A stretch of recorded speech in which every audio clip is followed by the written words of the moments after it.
So our first reader this evening is a fiction writer who is also one of my former students and whose name is in Bengali is pronounced Nandini Bhattacharya. Please welcome her.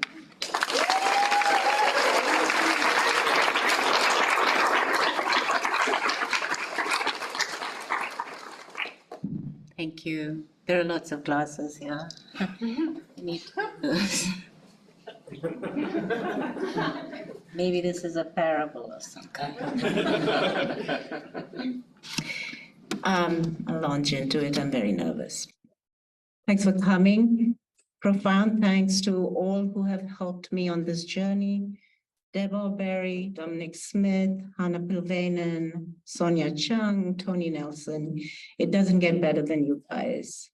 Caleb and Trisha and Alyssa, who have been like siblings in absentia, though I'm an old lady and they are not old. The friends of writers who supported me, my family and friends who are watching, I think. My best and only son, Adam Myers. My best and only partner, Leo Hartman. My best and only sister, Shalini Bhattacharya. My loyal and brilliant friend, Hazim Jamal. My wise and Renaissance man friend, Henry Bourgeois. And last but not least, my brother-in-law, Soumya Bhaduri, who is the only member of my kin who actually read and talked to me about my first novel. That's a little thing. And I want to thank my ancestors.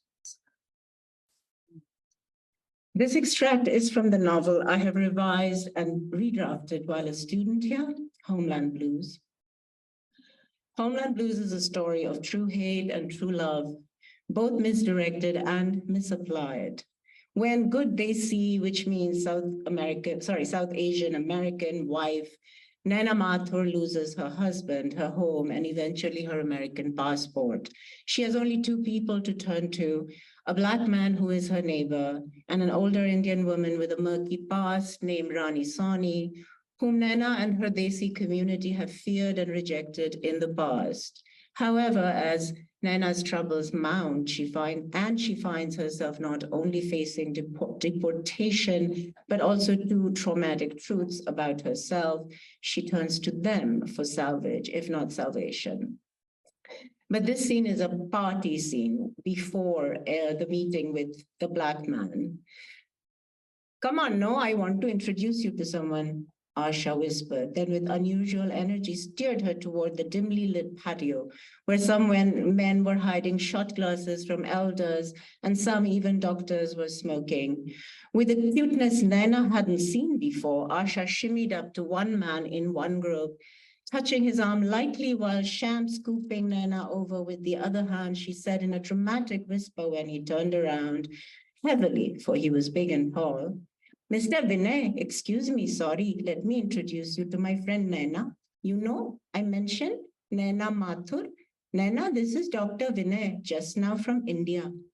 Then she paused, smiling with her head cocked on one side like a watchful bird. Dr. Vinay, like in Bollywood films where everyone is a Mr. followed by a first name? Mr. Raju, Mr. Anil. God, in real life, Indians mostly didn't do that. Asha was out of her mind, matchmaking. Distaste sprang into Naina's throat like a splash of bile. She looked at the man, quickly lowering her eyes at contact with his. She hoped he would, as happened with Indian men quite a bit, gawk and stammer, then give up and withdraw to his kind, leave her alone. She would like that. But Dr. Vinay was pointing a smile at a spot about 3 inches behind her right ear, squinting and blinking a little. He wasn't going away, nor really gawking and stammering, his mouth being rounded into an ooh of the lips' outer line and an ooh of the inner. He had fleshy labile lips that made this possible. His face was a large, squarish block, eyes and nose too small for it. When he spoke, he sounded unfocused, as if the effort of keeping his gaze unwavering on the thing 3 inches behind her ear was affecting his other faculties. Oh, hello, yes, very nice to meet you. Naina Mathur, Mrs. Naina Mathur. Yes. Asha was gone, Have to check on kids, you know? After doing with her head the diagonal wobble that meant understood. Had she winked? Nana looked around in panic and shook. Quite a few wide open eyes turned away as soon as she caught them looking on. In that moment, for the first time, finally she understood. They thought her husband was dead, that they believed all along he was dead, not coming back. What was it they knew, understood, that she didn't, that made them feel that way? Did they know more about her husband than she did, or about the world, or about stories likely and unlikely? Did they know more than her parents, who'd never expressed doubt that her husband was alive?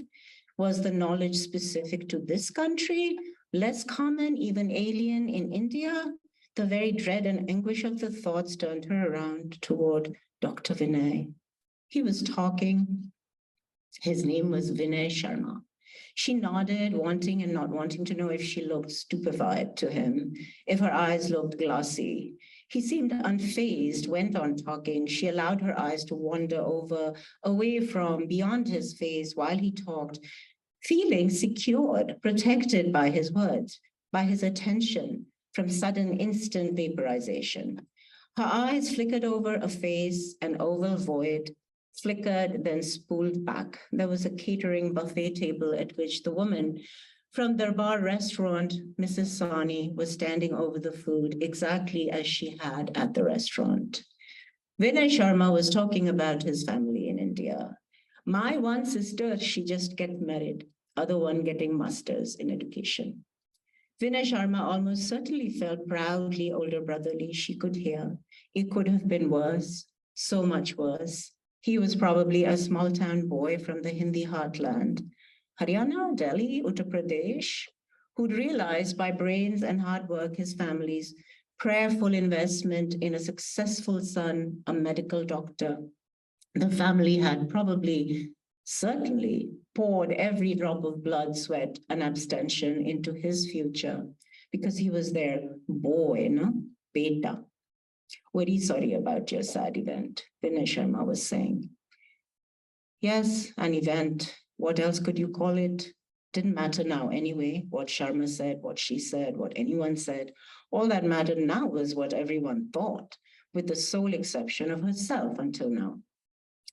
She took Sharma's measure a bit. He was awkward, but obviously strong. His biceps rippled when he raised his glass, a bit like her husband in a few ways, though her husband would have made terrible fun of Sharma's English accent, wary for very, or sometimes wary. What for what, to will for will, actually for actually, understand for understand. But at the second glass of wine he brought her, she was sure no woman in his likely petit bourgeois family drank alcohol. He was almost certainly trying to be modern. She actually felt grateful for his shielding surface. I am a bit hungry, he said. Sharma was divorced. My wife, she was very educated and beautiful like you, Nana ji, but she had a friend from college. We didn't know. His wife left him after coming to the States, went off with an old college sweetheart already here. He looked pained. He asked for her phone number, which she gave him. He called to ask her out the next day, dinner and a movie. It was not a date. A date was an American thing. This could be, maybe was, especially if her husband was in fact dead, a community monitored getting to know each other of 80% widow and 100% divorcee, a modification of the 3 arranged dates she and her husband had had in India before marriage. After the engagement, at the last one, they'd fooled around in a room at the spanking new Marriott in town, but she hadn't let it go all the way. It wouldn't have reflected well on her and might have changed his mind. In the movie theater, Sharma maintained a discreet physical distance, but the overpowering cologne he wore invaded her senses unpleasantly. It was a known scent, known from back home where men wore it a lot. Sharma also exhaled with a faint, low-pitched adenoidal whistle. She wondered again about whether they had anything in common besides being bereft of mates. She stole looks at him a few times. Sharma didn't try to touch her, at least not even her hands. She didn't know what she'd have done if he'd tried. Afterwards, he took her to what he called a great Italian restaurant, Olive Garden, for dinner. She didn't hate Olive Garden so much as she found it insufferably boring. She pushed food around on her plate. He could have afforded a nicer place. Pity, she also knew he didn't know a nicer place. He told her how authentic the Italian food there was, and she saw with a sinking feeling that he meant it. All you can eat salad. What did you think of the movie? She asked. Very nice. They'd seen just by chance a feminist vengeance thriller starring a hefty blonde female star known to be a lesbian. She smiled back politely. Suddenly, she wasn't convinced, not even to the point of being doubtful that her husband was dead. Sharma must be a nice guy. She couldn't imagine spending a week with him. In her driveway, it was dark and the cicadas were added, their sound a bit like a louder version of Sharma's breathing in the theater. Thanks, she said. I enjoyed it. She couldn't wait to get inside. I also, he said. A moment passed in silence that she found awkward and infuriating for bearing cumulus clouds of unfulfilled promises no one had made. Okay, she began again. I'll pick you up tomorrow, same time. We'll go somewhere, he asked. It was a question and wasn't. Maybe. I want to know you more. Good to see each other every day. No, I mean, we will. What the hell did he mean by more? I had nice time. I like you very much, he blurted out. Looked a little wild suddenly, like a looming hairy creature, though he wasn't especially hairy except for a solid cushion of tight curls on his head, swaying breathily. I also had a nice time, thank you. She started to get out of the car. Can I come inside a few minutes? He asked. How to say no without hurting his feelings? Okay, maybe some tea. Not a good idea. He seemed boyishly pumped. She felt his eyes on her back in the kitchen. It was uncomfortable that he plumb followed her into the kitchen. Something was different about him now, as if he'd expanded. She drew the light jacket she was still wearing closer around her. He was saying nothing, and she almost missed the boring chatter he'd gobbled out earlier. She glanced at him, and her blood froze. He was smiling, his lips like an anchor, the deep groove down his nose to his upper lip, the shank. Oh, well, he'll be gone in a half hour, max. Any thought of kindness toward him was gone. He'd spread and spread, moving into her space, inflating her worries, settling into her awareness and senses like casting anchor. She just should have been clearer, blunter. But then his muscular arms were closing around her, his whistling breath hot on her ear, his face on her neck, mouth murmuring words she couldn't understand. She wriggled violently, then pushed her elbows outward like she'd once watched in some movie with a damsel in distress who turned Avenger tomboy. What are you doing? Ah, Naina ji, I want to make you two happy always, and now I'm going to kiss you.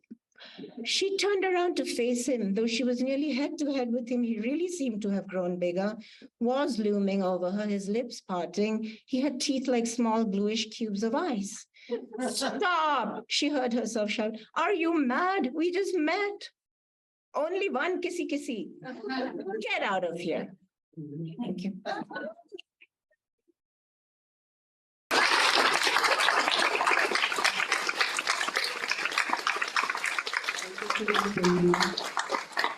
Our next reader tonight is poet Margaret M. Kelly.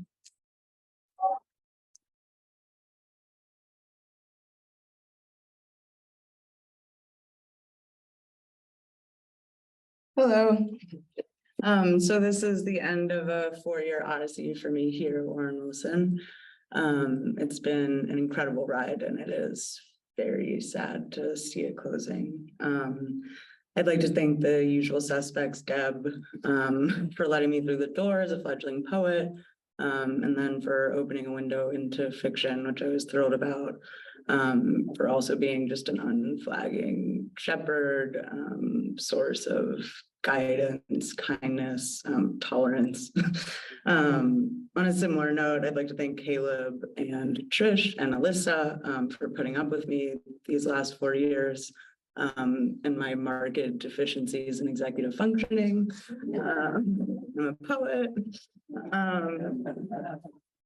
All 6 of my advisors, Rodney Jones, Martha Rhodes, Alan Williamson, CJ Hreibel, Anna Solomon and Daniel Tobin. They've been just incredible to me. And finally, my peers here, beating heart of this program. Oh, and I guess also my family for supporting me through my second graduate degree. Thanks, guys. Okay. Miscellany. Pre-war libraries, firelit, crackling vinyl, small batch bourbon, illegal cigars. Milky Caribbean rum, all burn and no kick. Jet trails over the Blue Ridge, the last of the purple lollies, hallucinatory card tricks. That old man who sleeps at our bus stop with a raven he taught to sing Coltrane. What my gut does when I drop into the gullies on the deer path near dusk. Your draw line in blue shirts. Saltwater fly rods and huckleberry sorbet and cryptic burning leaves. Lucent trees. Long collapsed kingdoms, their enchantments, ruins, relics. That crack of quiet before the sky slips. You missing has me missing, a miscellany, almost mystic.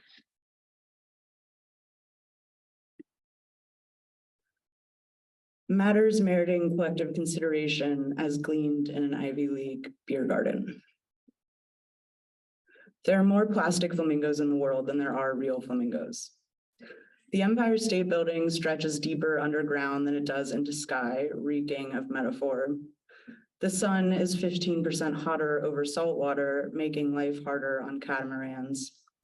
Boanthropy is a cruel, if entertaining, condition that causes the afflicted to believe they're now cows and to speak only in moos. Frisbees were invented quietly by the CIA to battle communism, hula hoops to seduce extraterrestrials, and we enjoy a 96.3% genetic overlap with the mako shark. Bouncy golden ringlets are an early sign of sociopathy, a true story I learned young. Watermelons are mostly imaginary. To date, no human has survived a single hour in the world's quietest room. Another man died trying last week. First they say your balance goes, then silence drops its jaw and screams. Japan's been seized of late by a troubling pro-ninja shortage. New York City is considering existential dread as its alternative energy source. Scotland's recent shift to blue streetlights has triggered a plummet in nighttime suicides, and sunsets on Mars are blue, which has led NASA to its unimpeachable conclusion that there are rarely sunset suicides on Mars. Monaco's National Orchestra is now larger than its standing army. Goldfish can tell Bach from Stravinsky. And well over half of Iceland openly believes in the existence of church-going, stream-dwelling elves. That kind of honesty inside a girl with a hint of a raven about her must hatch an uncommon peace.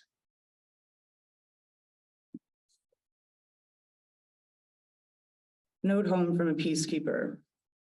It's hot, a heavy, wet animal heat that breeds under this low-slung canopy like rabbits.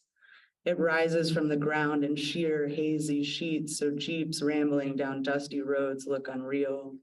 It's a heat that wilts wills, that stops hearts, a heat that tempts me to sleep in the trees to escape our tents turned despotic by sun, but for the bugs, blood-hungry, louder than jet engines in the dark.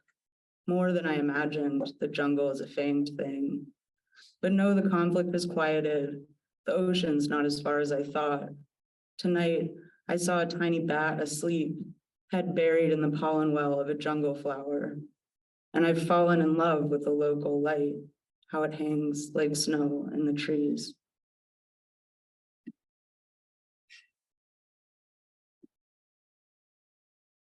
Read to a better home. My fiance is allergic to my dog. So after a sleepless week, I've decided to give her up. Scout's a stunning young golden doodle, clever, athletic, empathic, hypoallergenic even, no dander. Sadly, it's dander's absence that's the problem among problems. Turns out my fiance, Helen, needs dander to breathe. It's even more problematic that Helen's lungs start to collapse slowly like weak soufflés in reaction to the inaudible frequencies of Scout's barking, the sweeping rhythms of Scout's tail, Scout's habit of waking us yowling in the clutches of existential crises that seize her with goblin fingers in the night, most nights. It's an allergy of a staggering scale. Scout's faith in the afterlife turns Helen anaphylactic. Scout's unrepentant idealism gives Helen hives. And we've learned the hard way that my dog's basic psychosocial orientation racks my fiance with savage seizures. One trigger being Scout's position on the merits of microfinancing in the Federated States of Micronesia, specifically the island of Yap, where Scout recently seeded a spearfishing startup, which Helen thinks is a hopeless fool's errand. We've had to accept Helen's terminally allergic to faith in any realm. So we're asking for your help, dear neighbors, dear friends. Help my family find sweet Helen a home that adores her, that enjoys more synchronicity with the stars that guide her, her values, her longings, her exquisite neuroses. We'd keep her if we could, so please keep her well. Her favorite treats are soft, swollen peaches, mint bubble baths, and Klondike bars. She runs on caffeine and casual intimacy. Her imagination inspires devotion, I swear. No, she'll likely always suffer catastrophic reactions to impossibly precocious poodle crosses, so take care to avoid. Spiders too. Try to spare her the suburban sprawl. Let her swim in the sea. Don't ask her to sleep alone in the winter. Remember, she lives for falling water, for blue walks and big rain.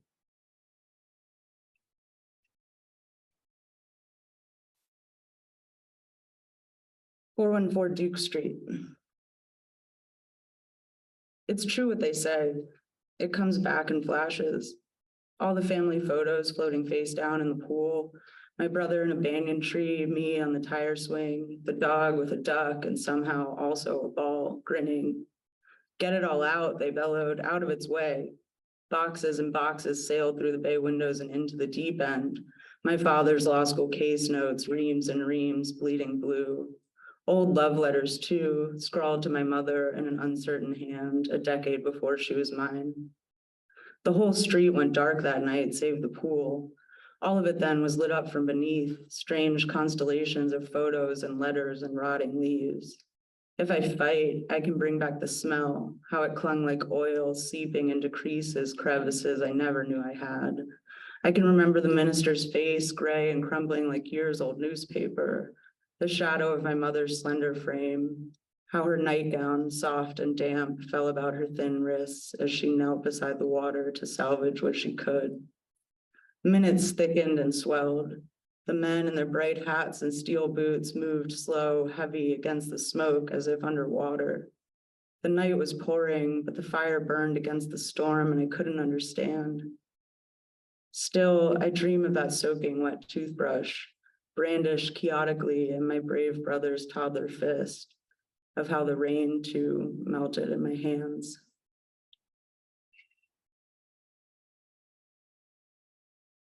Unforgettable. There are stretches in fledgling summer when I forget for entire afternoons. Near winter too, the week the streetlights start blinking at us earlier, brighter, when the water chills, runs clearer. Once things are finally happily dying or plunging into hibernation, and it's easier to pretend the past is just a dead gray fox we buried on the property years ago now, beyond the tree line. In that flash season, I can romp with the dog down the cold dunes. I can cradle a soft red and kick back to live cattle and guitar. I can sway home tired and a little tilted in a good way. Until it becomes any other night when I've managed to forget for a minute the things I'll never forget. Until I take that last left up Sunset towards home. Until I see loss leaning up against my weathered front gate with a broken latch, humming a troubled Johnny Cash. Chain-smoking cowboy killers unapologetically, wondering what the hell took me so long to get home.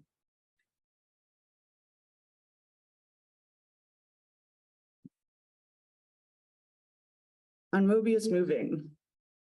Note that sometime around 200 AD, a quirky structure surfaced in Roman mosaics, which for 2,000 years was left unexplained before a theoretical astronomer in Western Europe renovated number theory with a flip of his wrist. By cutting a band into a single strip, then giving that strip just one half twist and relinking the broken ends, he bafflingly crafted an uncanny surface defying all logic, all common sense, with only one side and only one boundary, mathematically unorientable in three-dimensional space. If small enough to crawl along its full length, you do nothing but return to origin X, having tried to do nothing but move forward alone, having traveled both sides of that one-sided surface without ever crossing even one edge, looping and looping in micro limbo, a perpetual nonsensical human-hatched trap.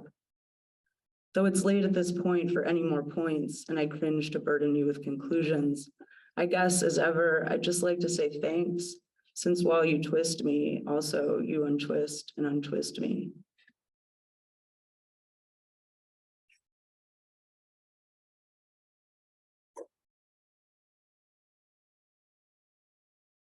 A year later, our cedar red shepherd stands sentinel at the window, half guarding, half studying you in our dark garden.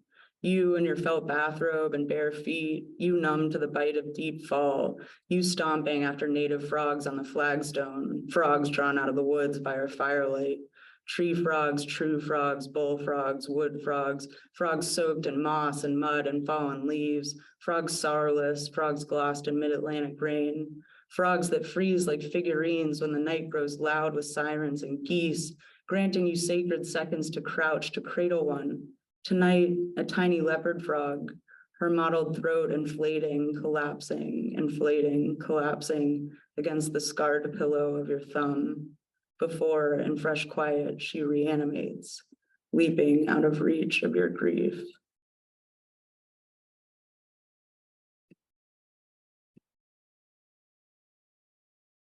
Sleep study.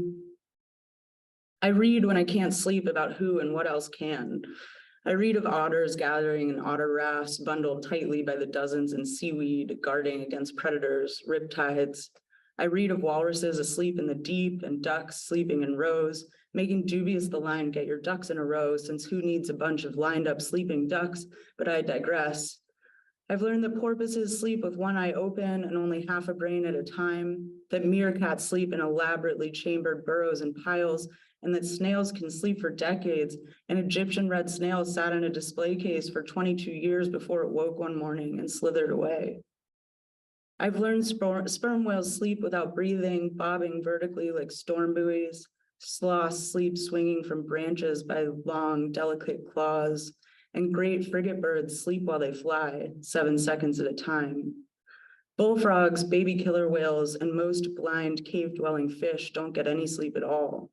Reptiles sleep but don't dream. Octopi change color in REM. To be asleep is not to be dead, but there are frogs that defy science, their insides crystallizing all winter before spring revives. And panda cubs, sleeping in trees, tumble to their deaths in the middle of the night. Who knows whether they dream, as we all do, of falling? Who knows whether they wake, as I do, with a jolt just before they hit the ground? Last one. The witching hour. Moon plays off her bay windows as if long into a clumsy, love-drunk first dance. She wakes with sadness in her hair. Her mother who cannot sleep, her father who cannot breathe, her brother who cannot speak. Bats swoop and spring at lanternflies blinking along the bank. A frog belches metronomically. Bugs click and whine. Silken catfish spiral a slice beneath the surface.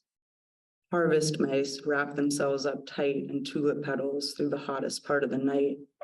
Tiny paws twitching, strangers to grief, lost in animal dreams. Thank you.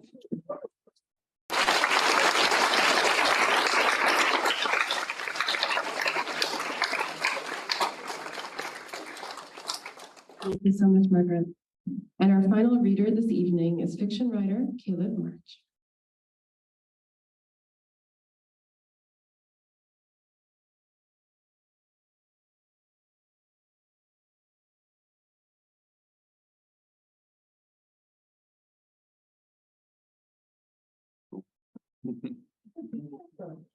I'd like to thank this program and everyone who makes it possible for letting me be a part of this great and unbelievable place. Thank you to my cohort and to the Little River crew for being so nice to me. I found this disturbing at first. But now I've come to see things quite differently. And to my wife for supporting me on this wild ride. You're still and always will be the most impressive person I know. I'm going to read a middle section from a larger story called The City Floods.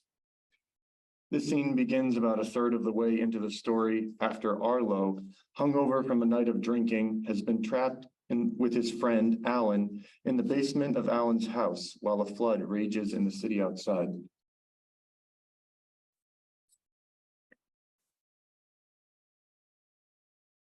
Alan dashed to the door, slipping on the wet concrete floor.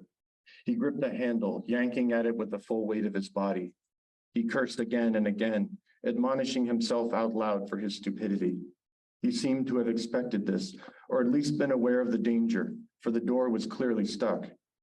Arlo watched in disbelief, still unable to fully comprehend the newest turn of events that through the haze of his headache and diminished reflexes. Alan, what is happening? He shouted, but his voice fell flat, and he realized that the deafening din of the sump pump had grown so loud nothing else could be heard. Alan, visibly distressed, impatiently switched off the pump, a task Arlo could have done himself if he had been thinking clearly. For an instant, Alan seemed to turn toward him with scolding in mind, but he said nothing and returned to the jammed door. Arlo remained in the corner by the boiler, watching his friend's back as he fidgeted with the handle, unable to see what the trouble was, but suddenly too exhausted by it all to offer his help. Better to let Alan work over the door. He would surely figure out how to get it open, or if not, exhaust himself trying, and Arlo could have a look himself. Cooler heads would prevail. They always did. The two of them had made a good team for as long as Arlo could remember, even in elementary school where they were often co-conspirators and outwitting their teachers and administrators. Yes, the door presented a minor obstacle that they could overcome together, and it would likely provide an opportunity for them to collaborate and thus forget about their petty, frankly juvenile tiff. There, see, it was already happening, Arlo thought. Alan, having temporarily admitted defeat, had turned over a mop bucket and sat himself in the corner opposite. His head back against the wall, he closed his eyes and became utterly still. Arlo felt great sympathy for his friend and how hopeless he must feel to find himself in this predicament. He guessed Alan was truly regretting setting up this prank in which he must pretend Arlo was invisible to him and from which there was now no way out except to confess to the whole thing. Only embarrassment could be keeping him from admitting that it was all a bad joke and apologizing, which Arlo knew from experience to be no trifling matter, especially for people who considered themselves artists, more prone to the sensitivities of the id and ego as they are. Arlo sat on the floor, and his mind wandered into a disturbing thought that he had been avoiding without realizing it, and which now came to the forefront. What if this was all a dream, in which his friend couldn't see him? In the dream, he would be dead and relegated to some purgatory, in which he walked side by those he loved, unable to communicate or interact with them, ensnared in traps from which the only escape was the teamwork he had no ability to access. He certainly was not one of those ghosts who could walk through walls and come and go as they pleased. He was trapped in the room just as Alan was, confined by 4 concrete walls, ensnared in some metaphysical nightmare. But it was all too vivid, and Arlo was not prone to vivid dreams. In fact, he rarely dreamed at all, especially after a night of drinking. Deep dreaming sleep had eluded him since childhood, and despite the many home remedies he had tried over the years, white noise, melatonin, retainers, earplugs, chamomile tea, various pillows, he had long accepted that he was cursed to a life of interrupted sleep. Cynically, he pinched the skin on the back of his hand, but of course nothing happened. The room remained the same. Alan was still there in the corner with his head in his hands. For no reason at all, Arlo picked up a small shard of cement and threw it across the room, where it cracked and broke into several pieces that rolled across the floor and came to rest near Alan's foot. Alan looked up only briefly, gave the slightest glance in the direction of the sound, then returned to his silent brooding. Aha, Arlo thought, so you can hear me. Alan, listen to me. Stop this nonsense. I can't take it anymore. Please, I'm begging you. He felt the words in his throat. The sound warmed his ears and almost formed sluggish meaning in the stale air. But again, Alan gave no sign of acknowledgement. The ruse would continue then, Arlo thought, and with it, the barrier between them remained as it was.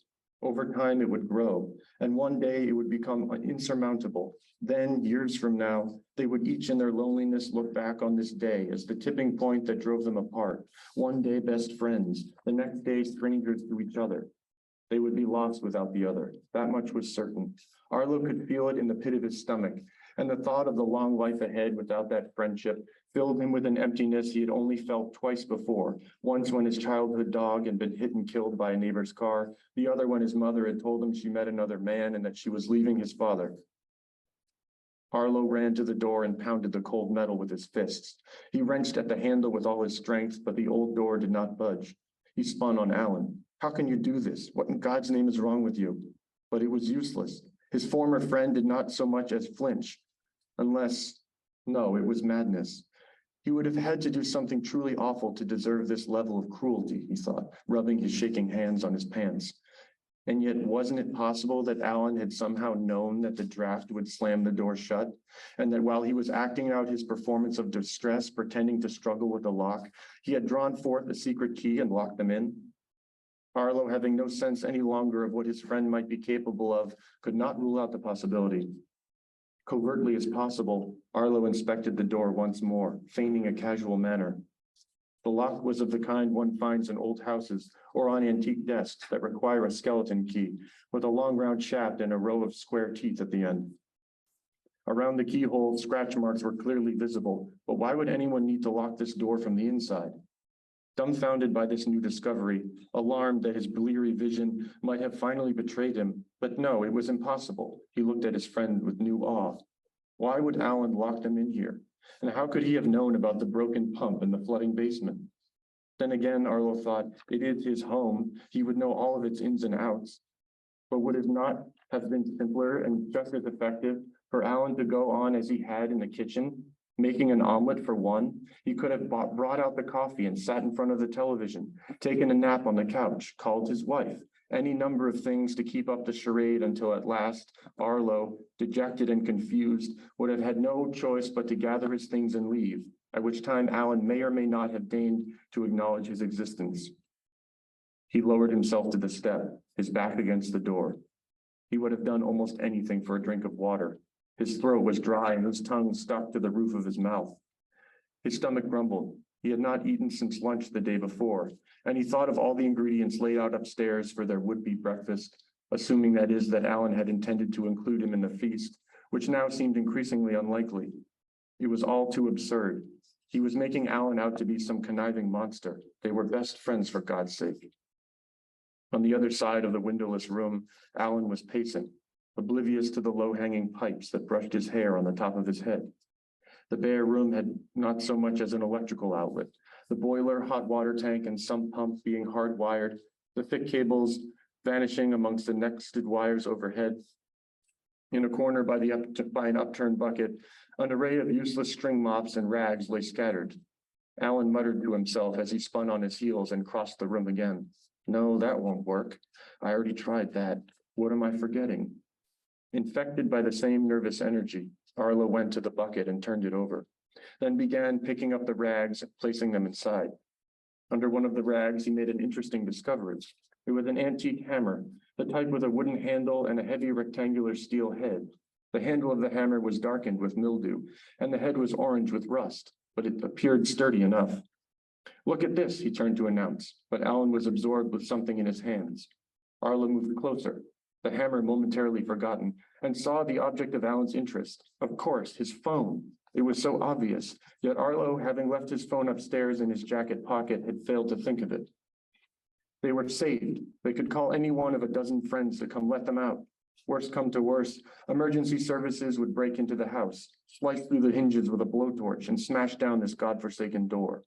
Arlo wanted to embrace his friend. Surely the appearance of the phone proved that their current predicament was no orchestrated prank. Alan was just as fraught as he was. It was written all over his strained face, in his erratic fidgeting, the desperate attempt to yank open the locked door. Arlo suddenly lightheaded, the adrenaline wave he had been riding draining away as he fully understood the real life or death danger they had been in. Trapped in a basement with no food, no water, and no way to escape, tried to calm his shaking nerves. Who knows how long they would have been down here before someone found them? They had truly escaped death. It was obvious now, he thought, but something was still wrong. Alan had brought the phone to his ear several times without speaking, only to draw it away and inspect it again in consternation. This can't be happening, Alan muttered, fright palpable in his voice. What? What can't be happening? Arlo started to say, but he held back. Why don't you call Brian or Zach? They live nearby. Call your parents. Call anyone. Call 911. No signal. This is a joke, Alan said, his voice rising. He pulled at his hair. He was paler than before.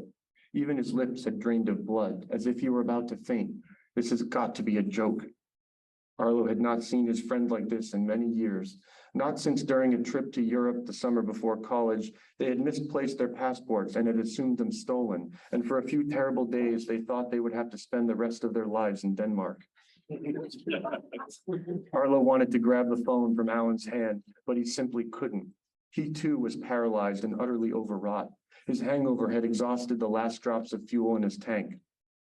And he felt himself approaching a terrible hinterland of apathy and depression from which there would be no return.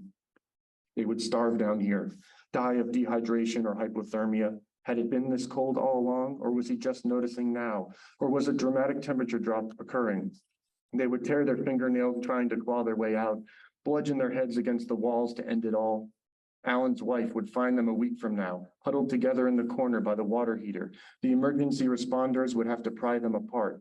They would forgive each other only in death, wrapped in a final embrace of rigor mortis. In the corner, the boiler clicked on and began to sputter, heating the empty house above them and refilling the hot water tank for a bath that neither of them would ever take. Arlo needed a drink to sleep the whole incident off. He wanted to be so drunk that all this would turn into a fantastic joke, the joke of life. It was no coincidence, he thought, that from the dawn of time, humans had sought out ways to escape reality and the terror of consciousness through various substances. For thousands of years or more, Homo sapien had been getting drunk and high, falling into stupors, regaling their febrile existence, dancing with intoxicated hubris. Until recently, most people smoked cigarettes in restaurants and offices, on airplanes and trains, fully aware of their deadly effects. What about alcohol, a guaranteed way to knock a decade off one's life? The only people Arlo knew who did not drink were either miserable or they had flown too close to the sun and been forced to choose between death and sobriety. Either that or they had created a kind of nightmare bubble to keep the world at bay, telling themselves that they were healthy now, better than the legions of degenerates drinking themselves to death in bars and living rooms. Arlo couldn't stand a teetotaler. Their reserved, quiet manner was only a front for some other addiction, like Catholics who slap their children when they curse. Yes, the human plight was futile. The planet would be uninhabitable within a generation or two. Even now, the city was washing away. The only thing that endured, the only thing that could bring happiness and escape from all the pain and violence and the impotence was his friendship with Alan. It was the only thing that made any sense, at least up until this morning, or was it last night, when it had all gone wrong for them? Yes, the world was a lost cause. Just look at the flooded city out there, being torn apart by the storm. But that does not mean we have to join them, Arlo thought. We should survive, if for no other reason than to prove to the hypocrites and false Puritans, the ones who seem to live forever, from generation to generation, their insatiable greed carrying them upward through the eons, that we exist. He looked at Alan. His friend had curled up by the warmth of the boiler and appeared to be asleep. Fine then, Alan could ignore him all he wanted, but he too would remember this great day, the day Arlo saved both their lives. Hefting the heavy hammer, he walked to the door and swung with all his might. The strike boomed like a cannon. Thank you.